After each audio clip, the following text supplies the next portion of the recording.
Good morning and welcome to the Times-Picayune Advocate Town Hall on Insurance, sponsored by AARP Louisiana. My name is Stephanie Grace. I'm a columnist here at the paper, and I'm joined today by State Politics Editor Jessica Williams and Louisiana Insurance Commissioner Jim Donelon, who announced last week that he would not seek re-election after 17 years in the job. So the first thing I want to say is congratulations on your upcoming retirement. Well, thank you. I look forward to it. Of course, time to spend with you said 8 grandchildren. But before we get there, there's a lot that has to happen. So let's get started. There's no hotter topic these days than the difficulty that Louisiana property owners are having in getting affordable coverage, or in many cases, coverage at all, other than through Citizens, the state's insurer of last resort. Our readers sent us lots of questions about the state of the market, and we've got some of our own.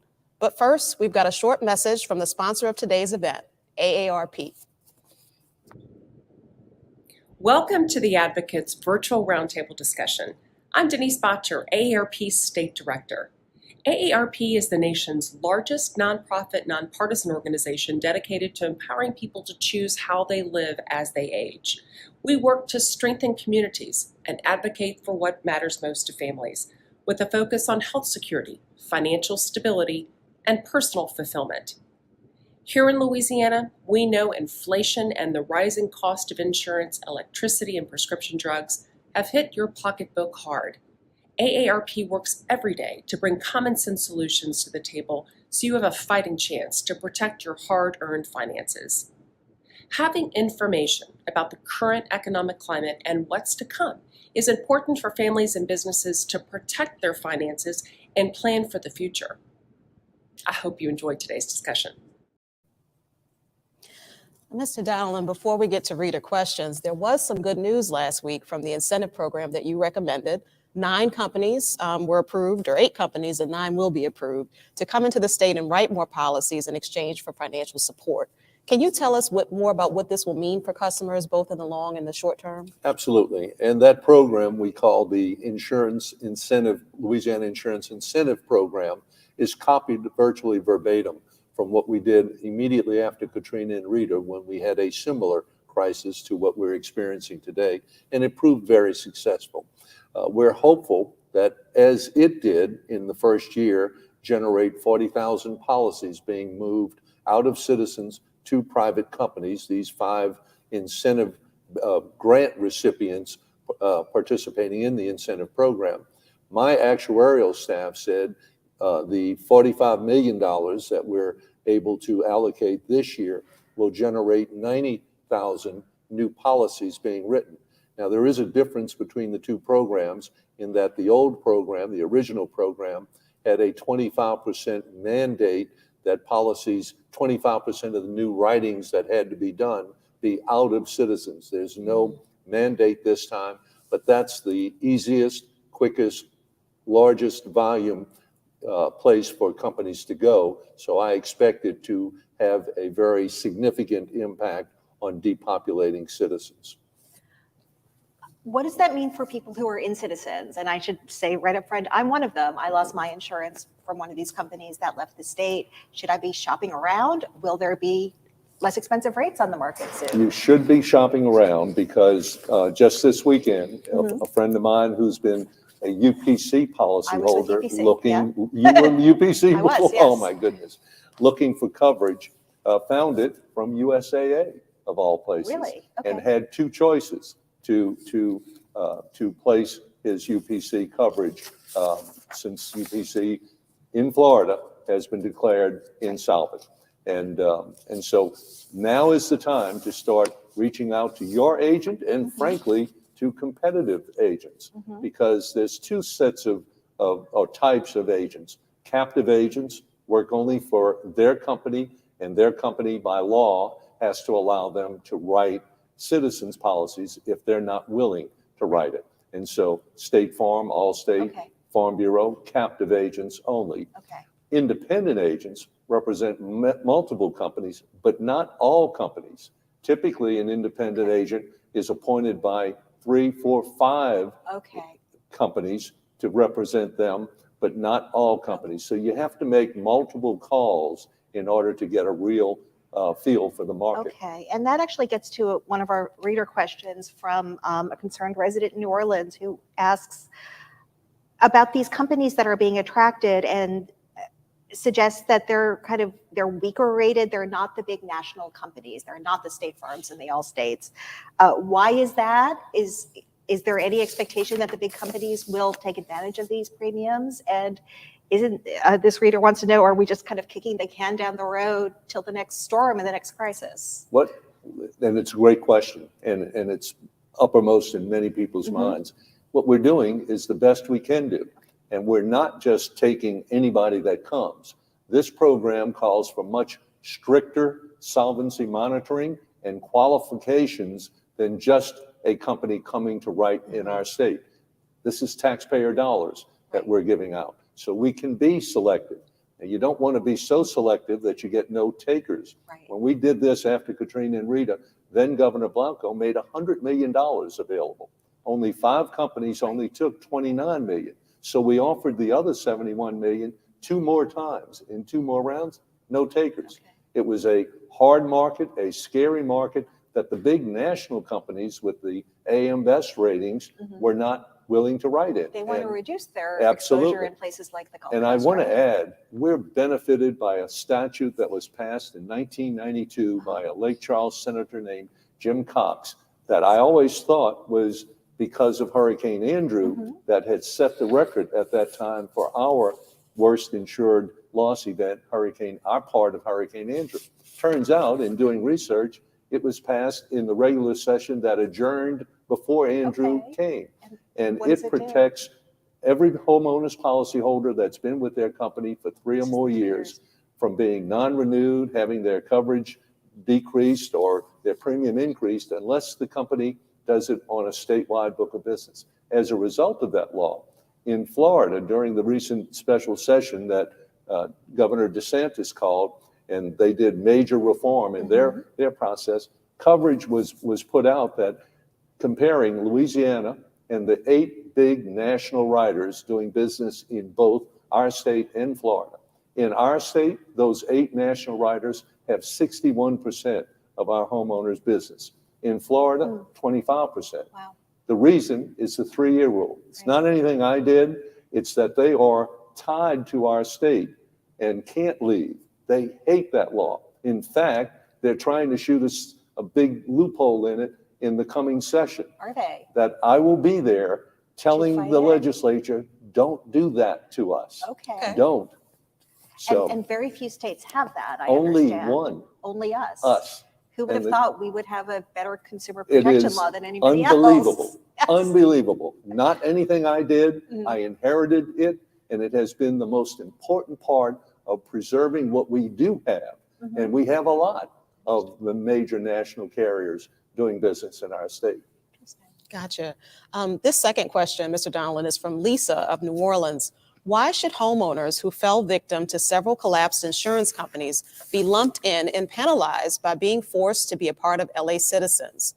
The commissioner could have created a separate entity that offered regular insurance rates, market rates. Now we're all forced to face a detrimental 63% in this person's case on top of the already increased last resort LA Citizens rates. Maybe you can talk a bit about state law and what it mandates. Absolutely. Number one, I don't have the right to create a company or to create a program even.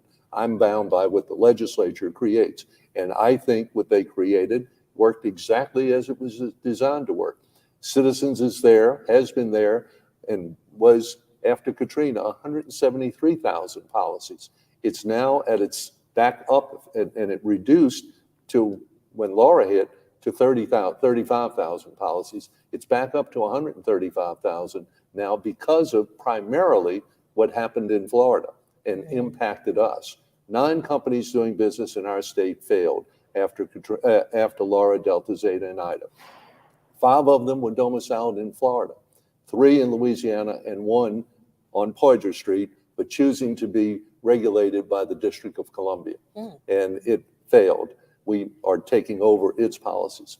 But the caller is understandably upset about where she finds herself and the situation. But this is the most important part.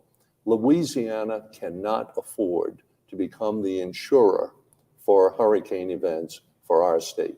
We are the most often hit by hurricanes over the past 100 years on a per capita basis, 4 times Florida and 4 times Texas. Wow. We're the center of the target.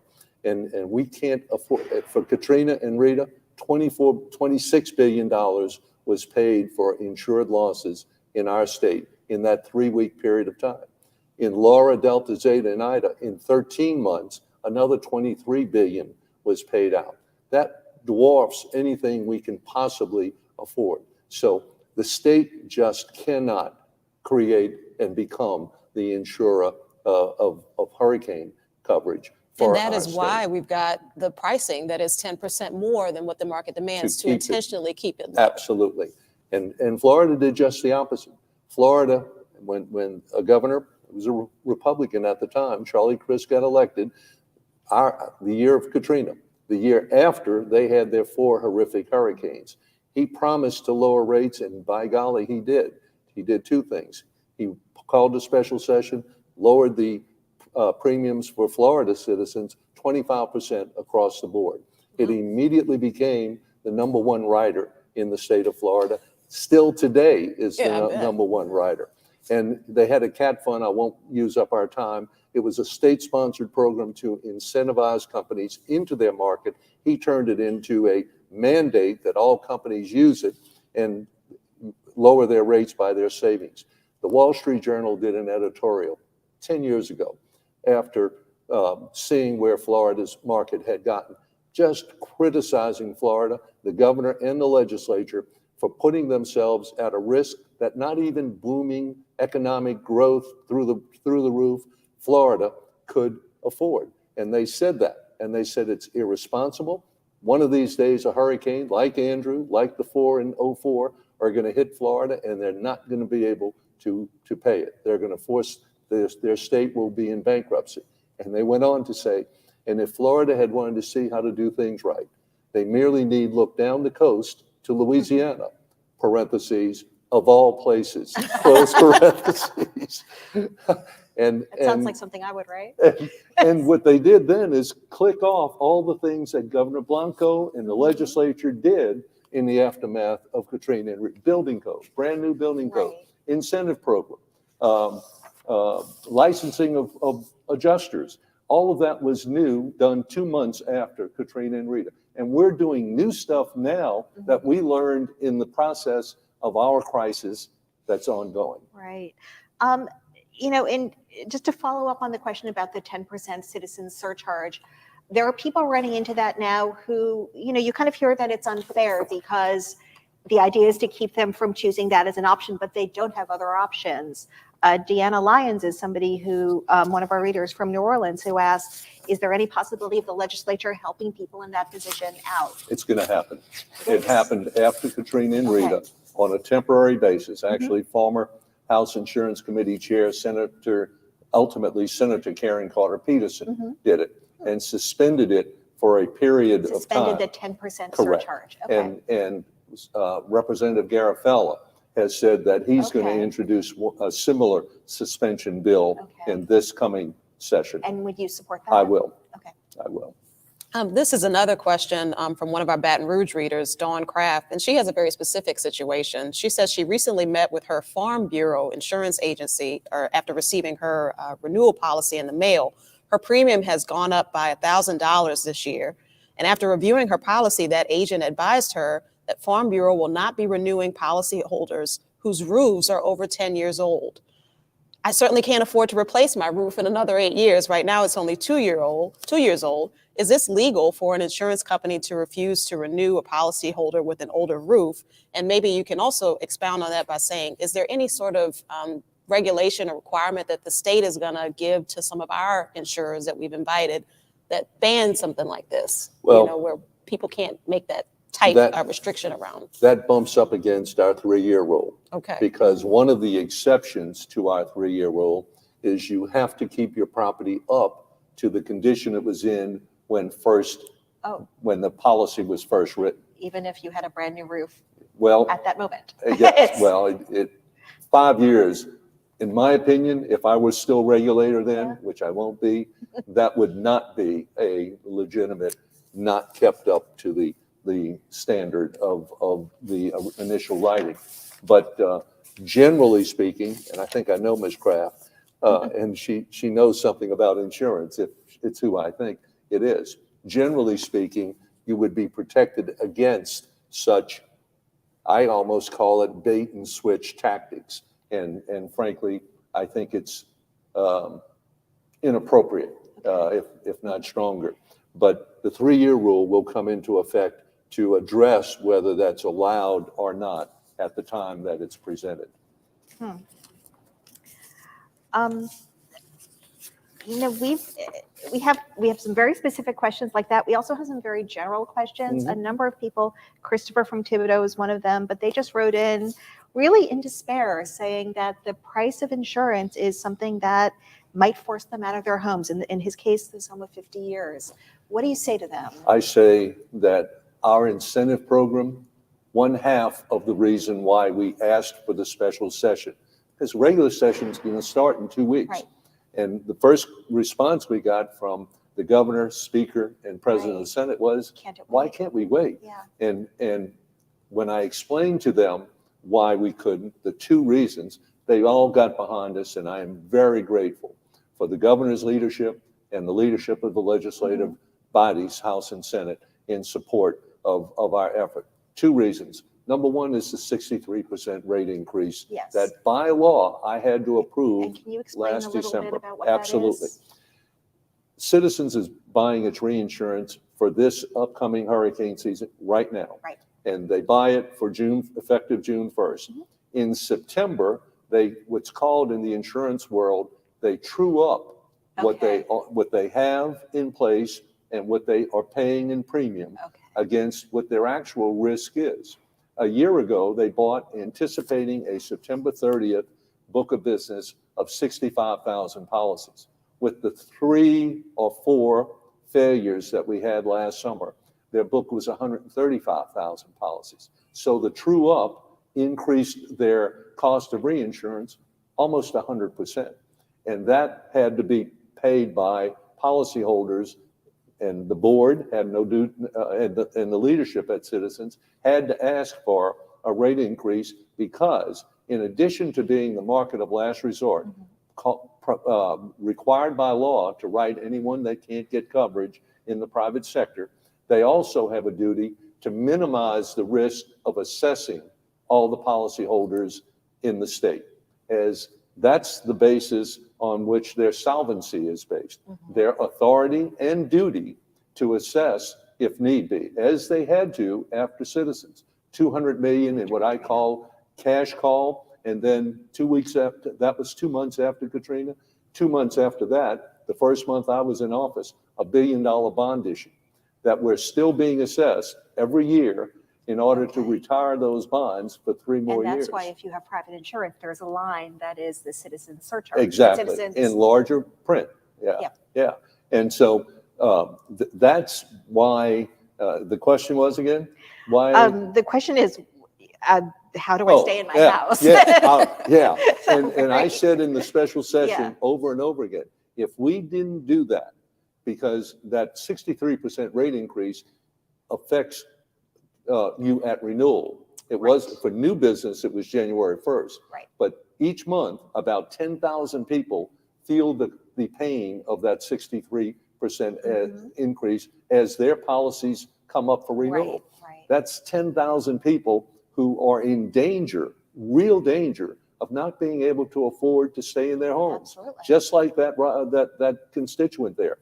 I predicted if we didn't do this and do it as soon as possible, that thousands of people all across the state would lose their homes. So this gets to kind of the short-term effect of this, these new companies coming in, which is great news if it translates into affordability. Will it translate directly into affordability? Are they required to charge a certain amount? No. The depopulation law that's been on the books for 10, 15 years, that we have had 16 rounds of depopulation starting back when that depopulation from Citizens. From Citizens to private companies. That started in 2008. The statute was passed requiring a offering of policies to the private sector on an annual basis or more often if need be. That depopulation law works as follows. The policyholder who gets taken out by a private company keeps their premium with that same The policy, citizens premium. the same citizens premium Okay. until renewal. Okay. First off, they can cancel that citizens policy and get the check back for the unused months left on their citizens Right. policy. That's little known, but really valuable. You get your money back, you pay the same amount until your next renewal. Okay. At your next renewal, and that's considered to be really a form of reinsurance for citizens that these private see. companies are doing for these policyholders. But at renewal, prices drop significantly Okay. because then you get the premiums of the new company that you're changing to. So they should drop 10% anyway. 10%, but also their price with before the 10% is the highest in whatever parish that Okay. property's in of active riders. So it's already the most expensive Okay. plus 10%. Okay. These policies from these takeout companies, as they're referred to, will be significantly 25, 30% cheaper than what they're paying citizens. So what I think I'm hearing is that two different things can happen if you're a Citizens customer. You could have a company will come in and ask to buy up your policy, in which case you pay the same rate through the end of your policy year, or you can go out. And you get your premium, unused premium. But then you have to turn around and pay it to the new company. That's correct. So it's not, Yeah, you're not gaining anything until renewal. Until renewal. But if you are in Citizens, given that there will likely be more options, you can shop around on your own. Absolutely. And then you could hopefully find a policy that's less expensive.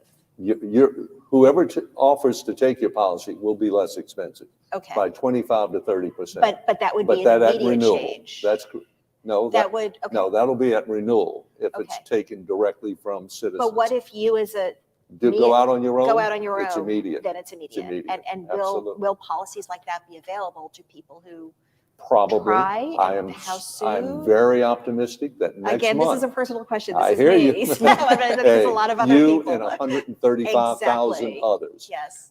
Yes, and I am very confident Okay. that next month there'll be options. I'm sensing that I'm hearing Okay. more availability already. Okay. I spoke to home builders, realtors, and lenders, 250 of them in Lafayette day before yesterday, Thursday.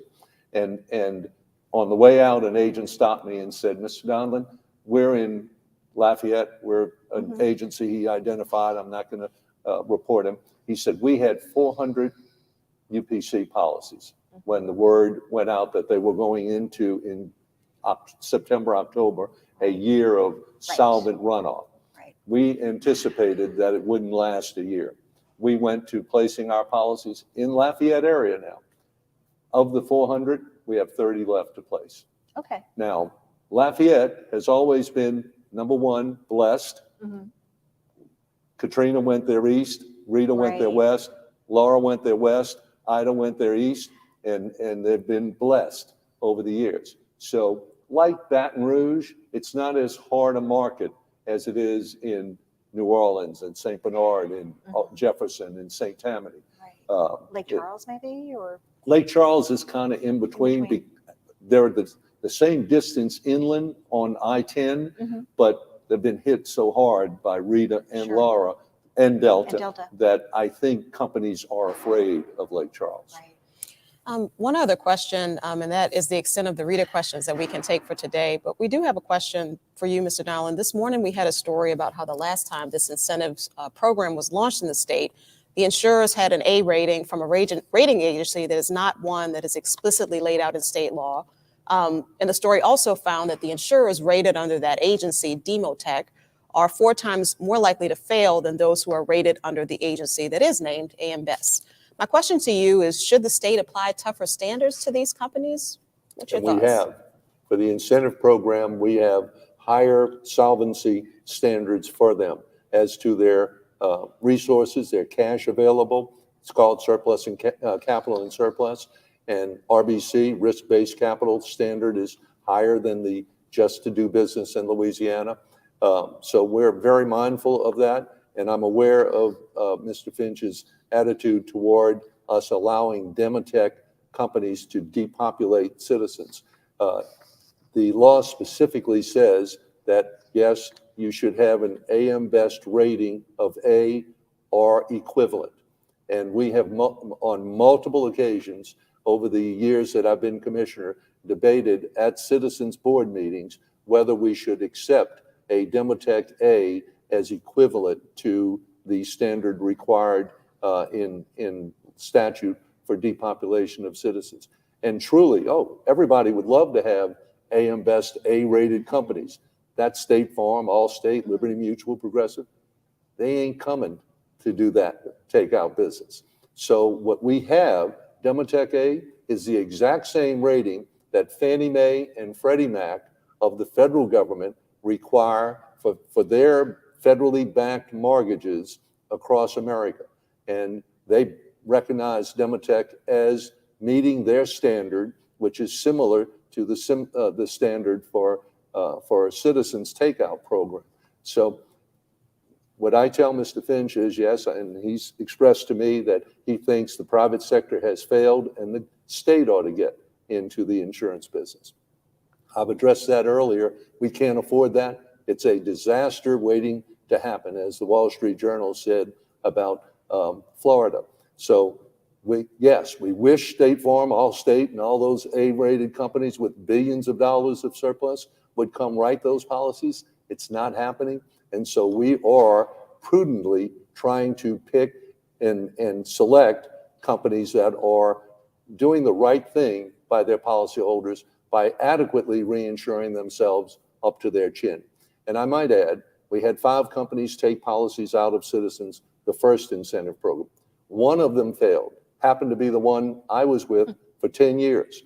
But when I moved 10 years ago from a major national carrier to that Florida-based company, I went from $1,000 a month I was paying on my home in Metairie to $400 a month. Oh, wow. And I went to the public, to then Becky Mowbray, the Picayune business writer, to make that savings known and use it as a message to policyholders that those options and to shop and compare, and there are opportunities for significant savings, and it happened. And Southern Fidelity wrote a lot of policies.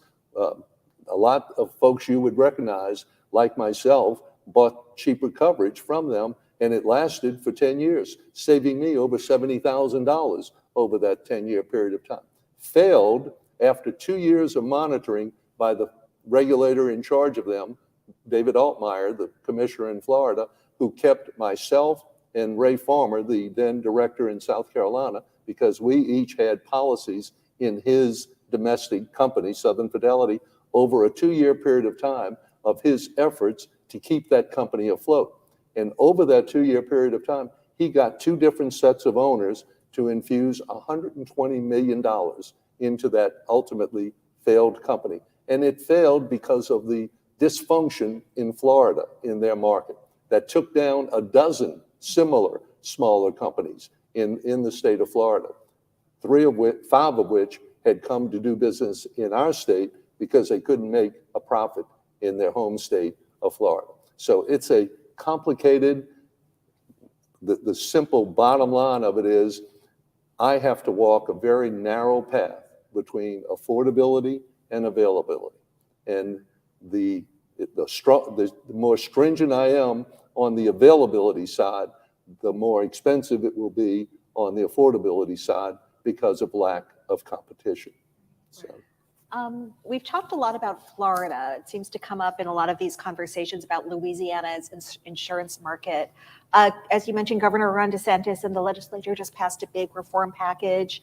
There are some controversial parts to it that include critics say things that make it harder for customers to sue, more expensive to sue, things involving adjudication and attorney's fees.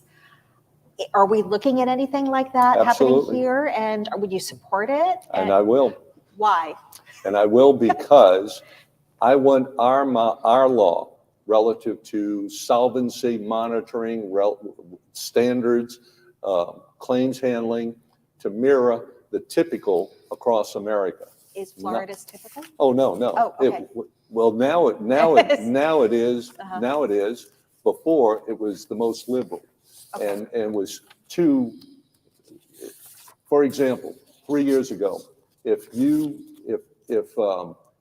offered if a company offered you $10,000 for your claim, and you go to court and you get $10,001, they can add attorney's fees. The court can add attorney's fees to that recovery for getting $1 more than the highest offer you got from the company. Okay. And the attorney's fees. The customer would have to pay the attorney's fees. No, the court would award them out of the insurer's pocket. in addition to the $10,000. And that was what the game was all about. Okay. Getting to those additional Right. attorney's fees added to penalties. Right. The problem is, for us, that system that was bad broke, and they had 2 special sessions in the past year trying to fix it. And the first time they failed, and the second time after DeSantis got reelected by a big majority, he passed exactly what he wanted. When that system was going down over the past 5 years, it chased a lot of companies to us. And we benefited from that. Like I said, for 5 years before Laura hit, I think I said, Lake Charles, we had 1% per year rate increases statewide on our homeowners book of business statewide because of that competition. If we become the Florida and dysfunctional, then all that cabal will come to our market. But we have not had it. We have here, not, correct? because they So were. Is it a case of nothing being broken that you? Well, they were the better opportunity before. Now. Oh, okay. Now they're not. Now we're the next best opportunity for that cabal, and it's a cabal. Who is the cabal? The cabal is roofing contractors, trial lawyers, and public adjusters. Okay. And I just ordered, and the federal courts in Lake Charles and New Orleans have done the same thing I've done. I have ordered by cease and desist order a law firm out of Houston and a roofing contractor out of Alabama who were door knocking and cold calling and telling folks, look, we had a hailstorm come through here 3 years ago. All your friends in your subdivision are getting new roofs. You want us to get on the roof and see if you have any hail damage up there? And before Southern Fidelity failed, a month before, I had a phone conversation with the then owner, who said to me, I am no longer insuring roofs. I'm maintaining roofs. If they're 10 years old, 15 years old, whatever, I'm getting hail damage that had not been claimed before, claims that it's causing me to have to put new roofs on before their time is due. Mr. Donelon, we know that you have the $45 million incentive package has been approved, and we know that you plan to ask for an additional $17 million in the upcoming legislative session, which would total 62, the total amount that these firms have asked for. Are you planning to ask for more money to expand it beyond the 9 that have applied? I am not. Okay. Now, we're going to have to open, for that 17 million, we're going to have to open a new round, and any companies that want to compete can compete with the companies that didn't get fully what they wanted. And I hasten to add, the companies that didn't get, we didn't have to pick and choose. Everybody that asked got what they were qualified to receive. Right. Some were not qualified for the full amount that they asked because of the RBC requirements for solvency and licensing limitations on 2 of the companies. So if we end up with more than 62 million of ask in round 2, remember when we did this the first time in the incentive program after Katrina and Rita, we had 3 rounds, and only the 5 companies for 29 million in the first round asked at all. We offered twice more and had no takers. Now, I think since these folks have already asked, that they will likely be coming back for at least the same amount they asked for before. And I want to add this. My actuarial staff says with the 45 million, we'll get 90,000 new policies. A logical add 15 more million, a third of what we have now, it'll go to 120,000 policies. And with what's left to be done by the takeout program that Citizens just had, that would bring that 135,000 policies to zero, which is, we don't even want it at zero. We need a minimum level like 35,000 to pay the operation of Citizens. And that's where we were when Laura hit 35,000 after depopulating from 135 down to 35,000. So it's complex. You guys, because y'all write it, y'all understand it. The poor people trying to deal with it in their lives are overwhelmed by it. So let me do this at this point. 1-800-259-5300. I return all my calls. I don't get that many. It's nothing heroic on my part, but I welcome calls. And we have a staff of folks who handle consumer complaints and just plain information.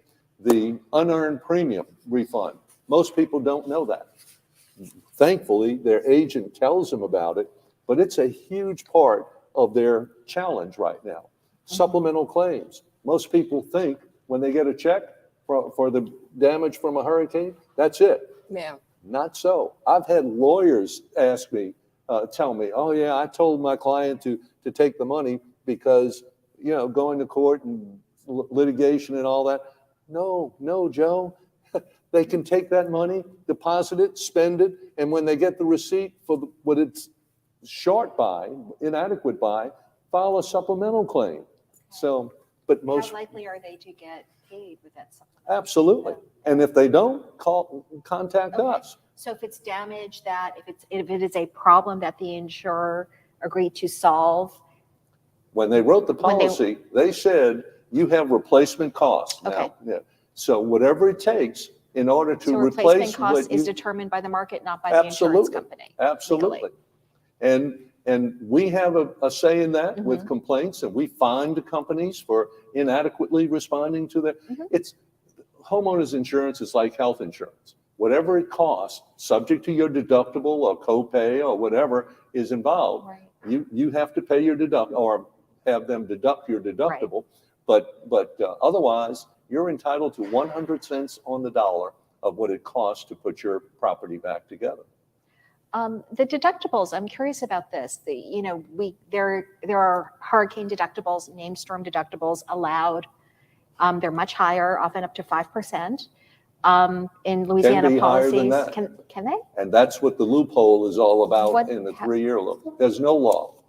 There's no law on limiting deductibles. Okay. Most folks, back when hurricane and named storm deductibles first came to everyone's awareness, back in Katrina. Actually, my wife was handling our claim when our pine tree fell on our house, and she called me up the office. I was chief deputy at the time. Jim, did you know we have a 2% named storm deductible on our policy? And Stephanie, my truthful answer was, no, I didn't. But our neighbor down the block, who's been our agent for years, probably offered me the cheaper premium that came with the higher deductible. And I always tell folks, anything you can afford to take the risk yourself, meaning higher deductible or self-insuring, I urge everyone to do it. No commissions, no profits, no company overhead, which is built into all premiums. So I did that. Most folks were shocked when they found out Katrina Rita. Again, in 2008, in Gustav, which came through Baton Rouge, first Homa and Baton Rouge, first since Andrew to go through those communities. Oh my God, what is this? And it still wasn't 5% in 2008. Allstate was the first to do 5%, and they did it because they had twice the volume of homeowners insurance in our state that they wanted. They had 22%, and State Farm had 35%. Because of the 3-year law. Exactly. Yes. And adding to the complexity of it, in the olden days, before Citizens, they also tried to get companies to come to the state, and we had a residual market that was funded by the companies. And the more you wrote, the more of that residual coastal exposure you took on as Okay. your share of the risk. Right. So they changed Citizens, the law that passed Citizens, changed that to us who are insured. Now we're subject to assessments to pay for that. But before, they tried to they created programs that the more you wrote, the more you could diminish your coastal exposure. So Okay. State Farm and Allstate ended up with the highest percentage of homeowners in our state of any of the 50 states, not the state they wanted that situation. And Katrina clobbered them, and they hadn't bought reinsurance back then. And it cost them hundreds of millions of dollars for their damages for Katrina and Rita. So back to your. So the question, I guess, first of all, I didn't realize 5% wasn't by law. It's kept not by law. It's right. Okay. So you could theoretically be offered a policy that has a that's 10% right. hurricane deductible. Allstate went from 2% Okay. to 5% to reduce their book, and it had the desired Right. effect. They went from 22% to Because 11%. people would shop elsewhere. Absolutely. Okay. And State Farm did the same thing 5 years after Allstate and Okay. got down from 32% to Right. 26% today. Because so many people have been, caught, I need a new roof and my insurance barely covers it. It does. And I might add, most of those State Farm and Allstate policyholders never knew it happened because they don't read their deck page. Yeah. They don't read the letter the company sent out Yeah. saying we're lowering that. Are you seeing companies, and I ask this because I got a piece of paper in my mailbox one day offering me a very inexpensive policy. In the small print, it excluded storm damage. Are you seeing X, wind, anything? and hail. Oh, yeah. Yeah? Oh, yeah. Several companies, Farm Bureau included, Uh-huh. are the big players in the Xing wind and hail to Citizens. You can Really? keep your Farm Bureau policy Oh. and get wind and hail from Citizens, Okay. which is a form of making the state the insurer for hurricane. That's right. If it were up to me, I would not offer wind and hail at Citizens. I would offer only HO3 policies that cover wind and hail, but take everything with it. But it's not up to me. This is a bit of a doom and gloom question. Aren't they all? When you rattled off, Katrina, Rita, Gustav, Ike, and then of course Delta, Laura, Ida, all in the past year, it seems like we've seen like a ton more hurricanes than we have before. No doubt. And climate change, no matter where you stand on it, that's a fact. Absolutely. What is Jessica. your thought about the future of Louisiana's insurance market, given the realities that we are seeing? We can and must live and work in coastal Louisiana, which is generally speaking below I-10, I-12. And it's not a pristine, white sandy beach, high-rise condominium coast. It's a working coast. It's made up of offshore oil and gas workers, fishermen and shrimpers, supplying a lot of the seafood consumed all over America. Needless to say, fossil fuels consumed all over America as well. Port activity, huge ports in our state. Some of it grain being shipped to, and coal being shipped to China. Others of it LNG being shipped to Europe to fill their now demand need crisis because of Ukraine and the boycotts that most of the world has imposed on Russian fuel and fossil fuels. So it is a huge need for us to be able to live, and the firefighters and school teachers and restaurants to support those folks working in those chemical plants, oil refineries, ports, and seafood activities and oil and gas activities require. And also it can be done. The city here. Absolutely. I mean, it's That's absolutely right. impacting. And it can be done. I went to Bermuda one night, didn't bring a bathing suit. I went to meet with the ABIR, the Association of Bermuda Insurers and Reinsurers. I met with them once before. I'll tell you a quick funny story. When I presented to them, I said, I was here 10 years ago as the president of the NAIC, my year as president. And one advantage to being 78 years old is I'm not nearly as nervous as I was the last time I was here. It's just a different mindset. Anyhow, in speaking to them, they had a reception for me the night before, and we're a big customer of the reinsurance market, as you can imagine, and a dinner after the reception. And I'm sitting next to a woman from Australia originally, been living on the island, Bermuda, for 15 years. And I said, you know, us in the Southeast zone of commissioners include Puerto Rico and the U.S. Virgin Islands. They get clobbered all the time. Yep. Hurricane Category 5s threatening them, skirting by them, or going right over them.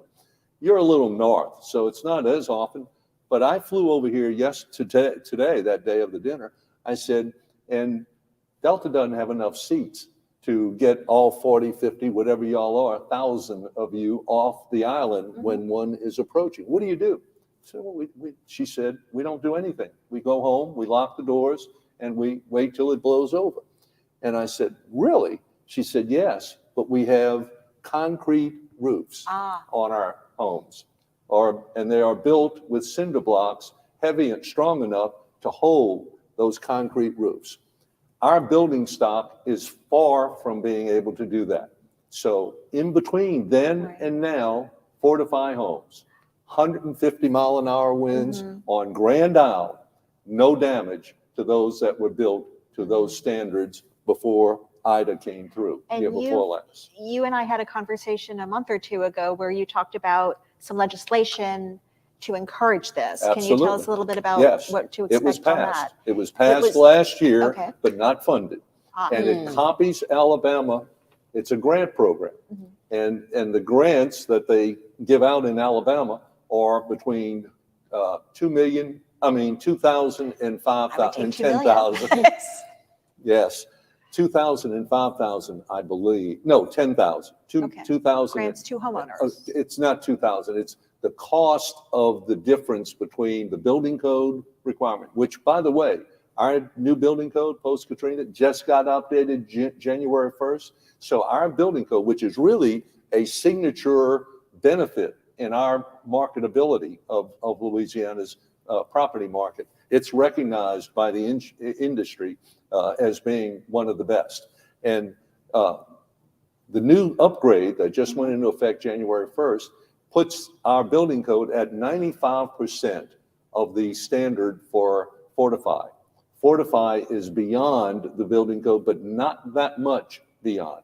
And the cost for new construction difference is about $2,500 to $3,000. Okay. So what's being offered under the program is $2,500. Well, it can be, it's the cost of the difference between building Fortify versus building to the building code. That's here, that's not Alabama. Actually, it's the same in both places with this exception. Alabama started out limiting it to the grants to the difference between building code and Fortify. They removed the limit on that dollar amount shortly after they started the program 5 years ago because they had no takers, because they might have had takers for new development, for subdivisions being constructed, but they had no individual takers, because if you just give the $2,500 and it's going to cost $18,000 to replace the roof, it's not enough of an incentive to get people to change a 15-year-old roof that they can get 4 or 5 more years out of and come out of pocket for the rest of the $18,000. So they went to $10,000, a grant of $10,000 for replacing a roof to the Fortify standard. And that took off. They now have 36,000 homes from Mobile to Montgomery that are to the Fortify standards. Our bill says the difference.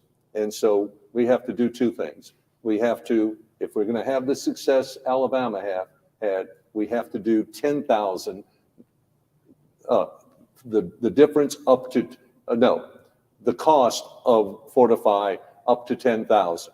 And we have to fund it to whatever degree we can get funding for it. Is there support for this? Lots of it.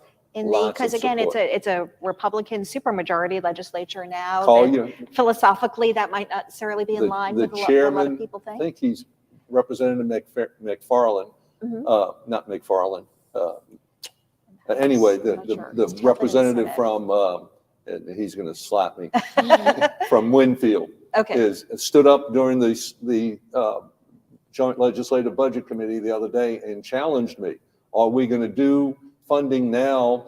I know you're going back for the rest of the $17 million for incentive. Are you going to do Fortify funding as well? And I said, it's actually now top priority, because we've already gotten 45 million, which is what we asked for, needed. 17 more will be even better because we have takers waiting for it.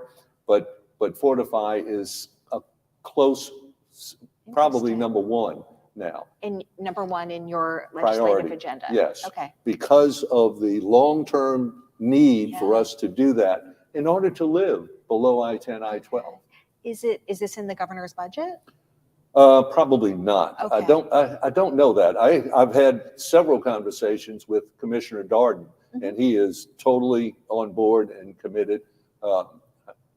It may be in their budget for our department. I'm drawing a blank on whether we The generate. proposed budget will not be the budget, we should say that. That's true. Is- And we generate a profit on our operation. We don't spend. We collect $1 billion in our office of premium taxes for the state on an annual basis, but we run our operation, our 225 employees, on what we generate in licenses and fees on the industries, the parts of the industry that we regulate. So we are self-sufficient, plus 18 million of profit to the general fund. So that profit is, I think, where the Commissioner of Administration said, we'll put that to either incentive or Fortify. I forget which one. And would that be statewide, or would it Statewide. be, okay, so even if Statewide. you're not in that below I-10 That's area. that's why Representative From North Louisiana? Or the North? Winfield, McFerrin, yes. Okay. Are there any federal sources of funding that Great could help us question. in this regard with No, there Fortify? are not, and there should be. Okay. There should be. And the thing that they should do first is catastrophe savings accounts. That's easy. That's easy. Not terribly expensive. How do those work? Just like a health savings account. Okay. You would have an uninsured portion of your coverage, a high deductible, for example, 5%. And you could pre-tax save in your savings account whatever you can afford to put away before, with no tax on whatever you put away until you need it. And if you never need it and never use it, at the point that you decide to take it, you would pay the tax on it then. And that's similar to how health savings accounts work. Is there anyone in our delegation who is advocating for this? They're all on board. Okay. It's not us that's the problem. Okay. It's the Midwest and the fiscal hawks. Right. I mean, would this also apply to, people in California with the rains and the absolutely. mudslides and the earthquakes and all? Yes, it is. Yes, it would. And Wildfires? frankly, my Yes. longtime big ask of the federal government was that they do for earthquake what they do for hurricane. Right. And require the coverage. And by the way, make it one program. Earthquake. A I'm not federal- earthquake. Yes, earthquake and Right. hurricane Right. or wind catastrophe, hailstorms, tornadoes. Although tornadoes Firefight? are less Fire- expensive. Wildfires? Wildfire, yes. And make it a requirement that you buy it if you are going to have a federally Federally. backed loan. And that would put a lot more people into the pot with us, meaning more spread. Right. And the answer I get whenever I bring that up is there's too many votes in California. They don't Although it want would benefit people in California, but They're maybe, just maybe they don't feel it the way we do here with the After- floods. you got to experience it. Yeah, You there's learn nothing from like these that. bitter lessons. I went right after Katrina and Rita. I asked for a meeting with Tom Wilson, the CEO of Allstate. I went up there, brought my senior staff. He brought his into the conference room. Governor Blanco joined us by speakerphone. We didn't have Zoom back then. And he led off the meeting by saying, one of these days, a earthquake is going to do more damage in San Francisco than Katrina did in New Orleans. And everybody around the table said, ain't no doubt about that. And it is a fact. It's 12% of the home buildings in California are insured for earthquake, which is the same percent that had flood in Baton Rouge and in Lafayette areas in 2016, was it? Oh, the big flood, yes. Big flood. And the typical payment for those who had flood insurance, $90,000. The typical grant for those who didn't, $9,000 from FEMA. Right. What they do for everybody is they give you a low interest SBA loan that lets you stay in your home, keep your kids in your school, their school, start over, but it strips all of the equity in your biggest asset out of your biggest asset, your biggest investment, your home. Well, on that, Was that an hour? sad note, Was that an hour? It was. Whoa. I I know, should have there's ended still on like more. hope, but like, I don't Right. know. I will end it Call your on that. congressman. Help is on the way. We will get through this. We will be better for it when we go toward the next hurricane event because of lessons learned and improvements being made by the legislature, the governor, us at the Department of Insurance, and the industry, frankly, that wants to do business in our state. Okay, hopefully they will continue to want to do business with us because we need to do business with them. Yes, Well, thank you so much for joining us. That flew Such a by. pleasure. It did. it did. And we'll be watching closely. We will be covering, of course, all of this activity in the legislature and in the market.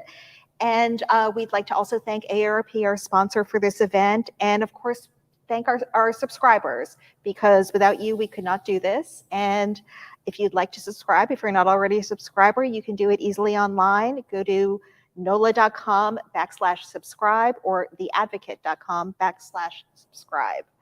And have a great day, everybody. Thank you. Thank you much.